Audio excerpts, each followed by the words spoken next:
এক গ্রামের সুন্দর সকাল। সূর্য উঠেছে আর চারপাশে পাখিদের কিচিরমিচির। আমাদের গল্পের নায়ক রহমান চাচা ঘুম থেকে উঠলেন। তার মাটির বাড়ির বারান্দায় এসে হাত মুখ ধুয়ে চায়ের কাপে চুমুক দিলেন আর প্রার্থনা করলেন যেন দিনটি ভালো কাটে। রহমান চাচা প্রথমেই তার গরু ছাগলকে খেতে দিলেন। পুকুর থেকে পানিও নিয়ে এলেন। এরপর নিজের কাঠের লাঙল আর বীজের বস্তা কাঁধে নিয়ে বের হলেন জমির দিকে। রহমান চাচা লাঙল কাঁধে নিয়ে গ্রামের সরু মেঠোপথ দিয়ে হেঁটে যাচ্ছেন। দুই পাশে সবুজ ধানক্ষেত আর বাতাসে কাঁচা ঘাসের গন্ধ। তিনি খুশি মনে গান গুনগুন করছেন। জমিতে পৌঁছে রহমান চাচা তার গরু দিয়ে লাঙল চালানো শুরু করলেন। ধীরে ধীরে জমি চাষ করছেন আর মাটির গন্ধ চারপাশে ছড়িয়ে পড়ছে।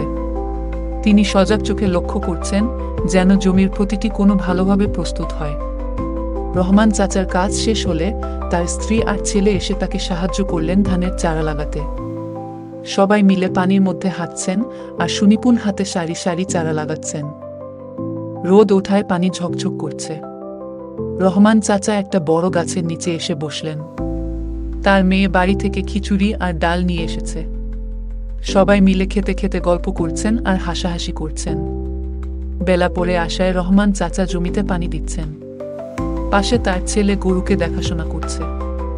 রহমান চাচা কাজ শেষে লাঙল সারিয়ে নিচ্ছেন যেন পরের দিনের জন্য প্রস্তুত থাকে। সূর্য ডোবার সময় রহমান চাচা গরু নিয়ে ঘরে ফিরছেন। মেঠোপথ ধরে হাঁটছেন আর পাখিরা গাছে ফিরে আসছে।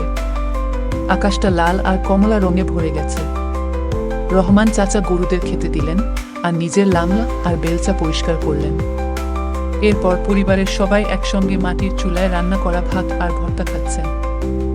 সবাই খাওয়া শেষে ঘুমোতে গেলেন। রহমান চাচা খাট পেতে ভাবছেন কত সুন্দর আমার জীবন, আর ধীরে ধীরে তিনি ঘুমিয়ে পড়লেন। বাচ্চারা, কৃষকেরা আমাদের খাবার তৈরি করতে অনেক পরিশ্রম করেন, তাই আমাদের তাদের সম্মান করা উচিত।